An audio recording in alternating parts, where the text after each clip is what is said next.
Hey there, it's Darcy Sullivan from the Clinic Marketing Podcast and Propel Marketing and Design. Before we dive into today's episode, I'd like to take this opportunity to invite you to a brand new, limited time on-demand webinar called How to Dominate Google Search, Google Maps, and AI-driven search results. This is designed just for clinics. In just 1 hour, you'll get a roadmap for boosting your online visibility, making sure people near you find your clinic first, all without paying for ads. You'll also walk away with a free patient-centered SEO action plan. If you've ever felt buried in the Google results or puzzled about how to rank higher for your targeted keywords, this webinar is for you.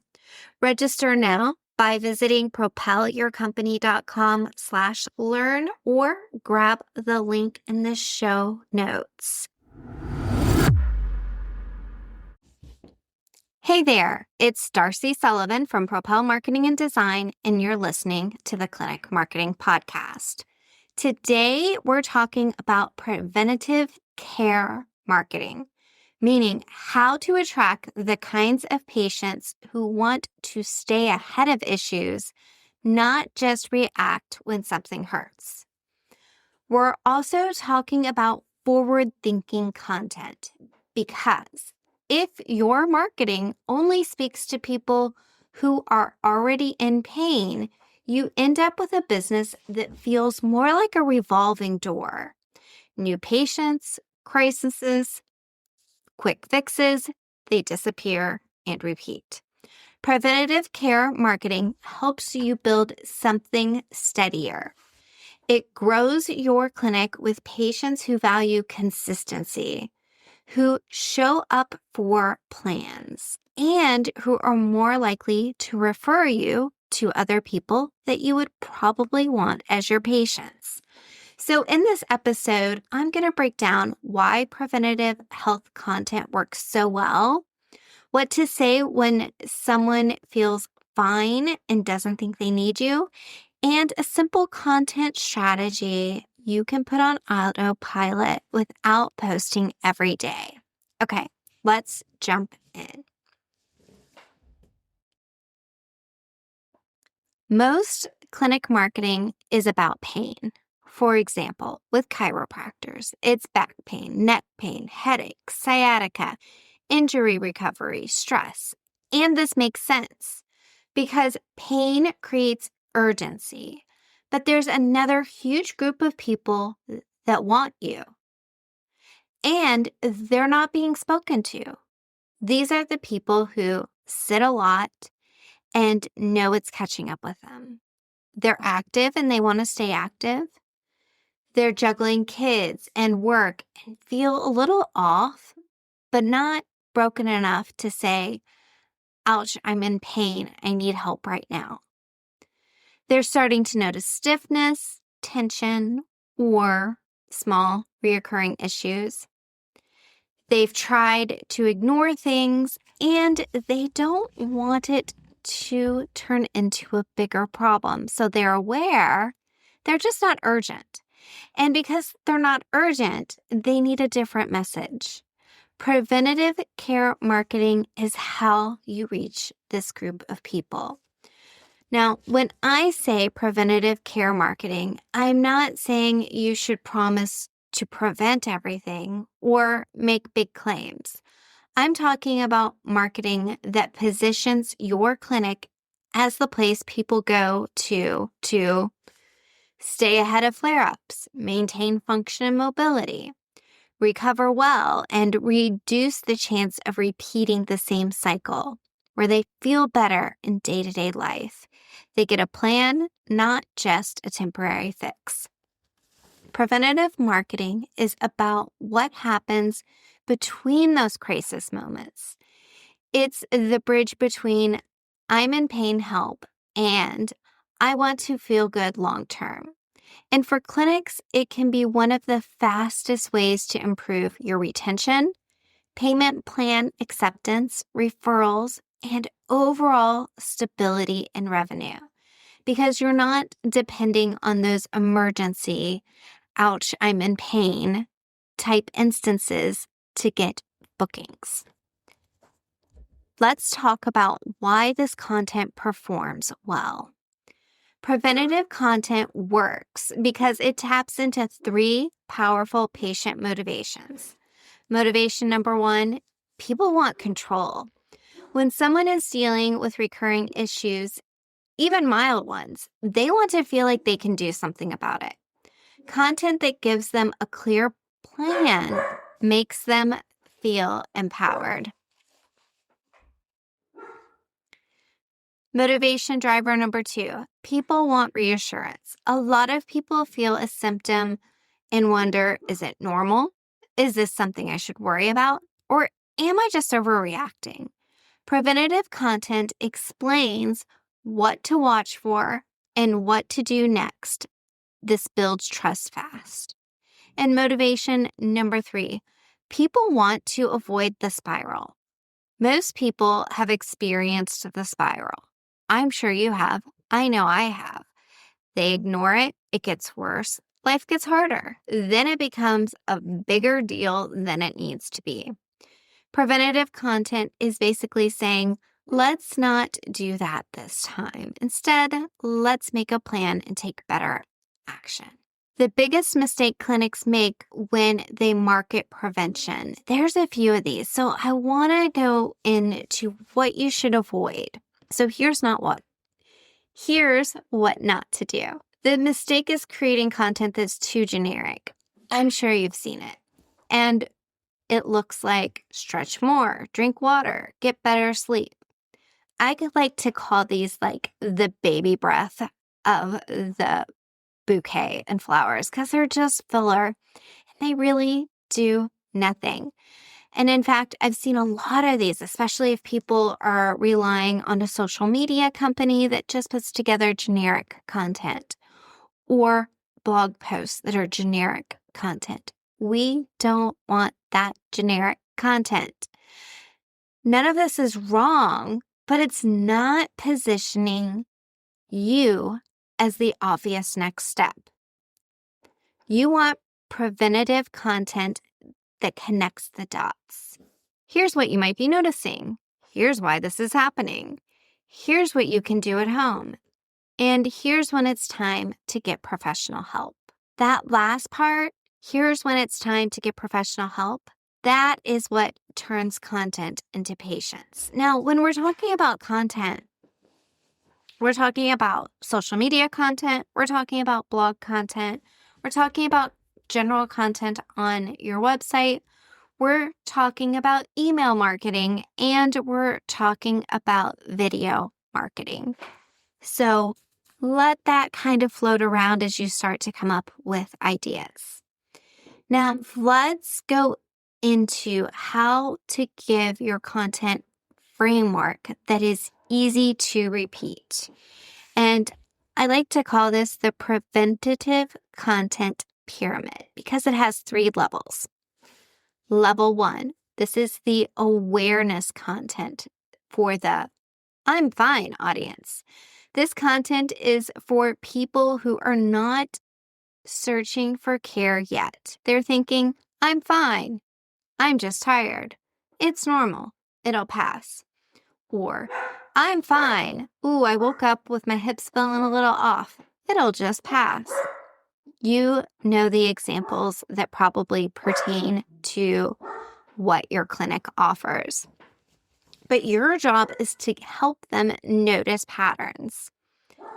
Topics could sound like signs your desk job is affecting your body even if you're not in pain. Now that would make a great blog post, video, or social media post. And I'm sorry if you can start to hear the dog barking in the background, but this is life and we continue. Some other topics might include if your back tightens up every weekend, here's what that can mean. The difference between normal soreness and a problem that keeps returning. Why your neck gets tight after travel. and what you can do before it turns into a flare-up. The goal here is not to sell. It's to create self-recognition, because once somebody recognizes themselves, they keep watching or reading. The level 2 is educational content, the I want a plan audience. This is where you teach. This is where you explain what's going on, what contributes to it, and how to improve it.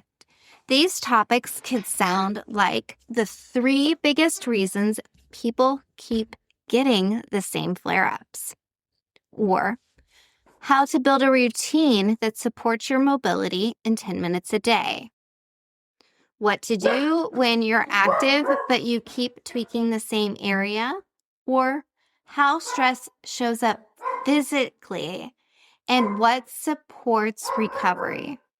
This is where you position your clinic as the guide. This leads us to level 3. This is action content for the I am ready audience. This is where conversation happens. This content gives you a clear next step. Topics sound like when to come in and when to wait it out, what to expect at your first visit if you want a preventative plan, the difference between a quick fix and a long-term plan, how we build preventative care plans, and who it's best for. This level is what turns interest into booked appointments. Now let's make this practical. Here's a simple monthly strategy if you're interested in connecting with this audience. Each month, create one core topic. That core topic becomes a long, detailed blog post, a video, maybe 3 short posts on social media, and 1 email. So you're not consistently inventing content, you're repurposing. And if you're interested in learning more about repurposing, we've got tons of articles on propelyourcompany.com that goes into detail about how to repurpose content, and I'll link some additional of my favorite pieces of content about repurposing in the show notes. So, step 1, pick one preventative theme for each month.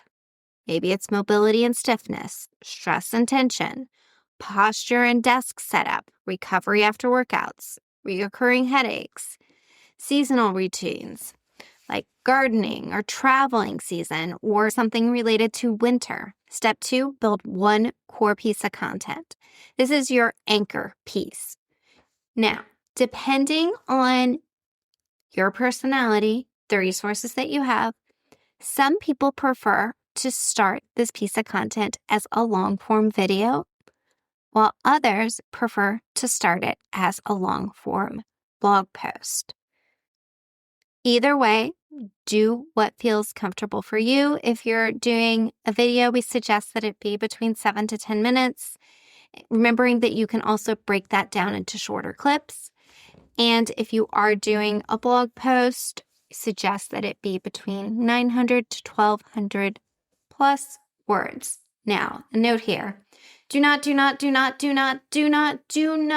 rely solely on an AI source to create this content. And if you're looking for more resources on the correct way to use AI resources like ChatGPT, Grok, Perplexity, and more, please check out the resources. But what you're not doing is just going to ChatGPT and asking it to do this for you. So now that we've cleared that up, let's talk about the structure. So you could structure it like this: what people notice, why it happens, what they can do at home, when professional care helps, and then what to expect when they come into your clinic. Super simple. From there, you can create short posts. These can include facts versus myths, or checklists, or 1-minute try this first tips, or if this sounds like you scenarios.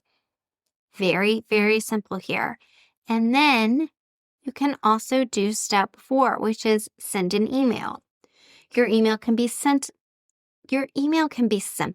can be It can include a relatable opener, one key insight, a link to the blog or video, and then a call to action to book an appointment.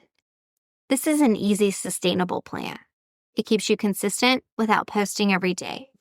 And what I like about this is it really layers in nicely with whatever plan you currently have that is most likely targeting some of those, ouch, I'm in pain right now, pieces of content that you're putting together, because you want to be able to monthly, ideally, have a little bit of both. Now, let's talk about the wording that helps preventative care content convert. See, a lot of clinics marketing preventative care sound like a subscription people are getting pressured into.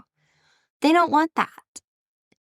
People don't want to feel like they're going to have to commit to you for the rest of their life. So what do we do instead? We want it to sound like a plan, a check-in, a tune-up, a strategy, or a proactive approach.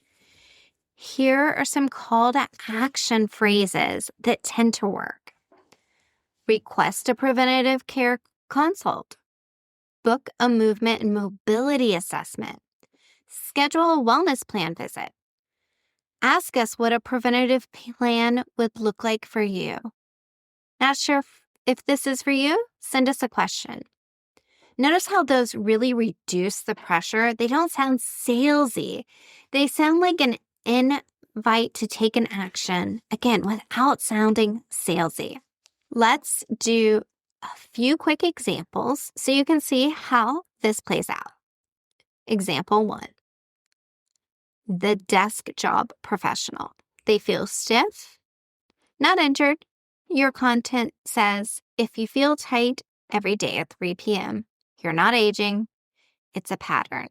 Here's what causes it, what to do at home, and when a simple plan can stop it from becoming a flare-up. Wow, I just read that and I can relate to it instantly. Instantly, I feel like that's talking to me. And it's not a chiropractor, for example, asking me to commit to a huge plan. It's just, wow, I can relate to that. All right, let's look at 2 more examples. The next example is of an active adult. They work out, they want to stay strong, but sometimes something keeps acting up. Your content could say, if you keep tweaking in the same area, it's usually a signal your body is compensating. Here's how to spot it, what to adjust, and how to build a plan that supports performance and recovery. Now, remember, as I'm reading these, I'm not a clinic owner. I come purely from a marketing background, so you obviously need to put your own doctoral spin on any of these examples that I'm giving. And the last one is, let's look at a busy parent example. They carry kids, sit in carpool lanes, and they probably wake up tight and tense. Your content could say, you don't have to wait until it becomes a big thing. Here's a simple routine. Here's how we support you with a plan that fits your schedule. Again, these are simple, but they speak to the identities and the lifestyles, not just the symptoms. Now, let me be clear. I love content that speaks to the symptoms. I do, because when people are in pain, they want a solution now. Again, this preventative care marketing should be in addition to you marketing to those people that are in pain right now. Preventative care marketing doesn't always spike the same way as pain content, but it builds strong momentum. So here are a couple things you want to track. New patients who say, I've been following you for a while. If you are receiving more acceptance when it comes to booking plans, if you start to see fewer one-and-done patients, if you're getting higher referrals, and a steady increase in website traffic to educational content. You know, one thing we didn't even talk about was all the SEO juicy goodness that you get when it comes to putting together content like this. It will help with your website ranking It will help with AI searches when people are looking for solutions to things before they feel like it's at that pain point level where they have to take an action. Also, if people come in and they start using words like, I want to stay ahead of this, and mention that they've seen your content, man, then you know you've really nailed it. All right, let's do a quick recap. Preventative care marketing helps you attract patients who want a plan, not just a quick fix. Forward-thinking content works because it builds self-recognition, trust, and confidence. Use that preventative content pyramid that we talked about, which included the awareness content, educational content, and action content. And keep it simple with one monthly theme that you repurpose into a blog or video, few social media posts, and email. And if you want to build a preventative care content plan around your actual services and the questions your patients ask the most, that is something we do all the time. Feel free to visit propelyourcompany.com and book a discovery call and see how we can assist you in your website, in your SEO, and in your overall content marketing plan. Thanks so much for listening today, and I'll catch you in the next episode.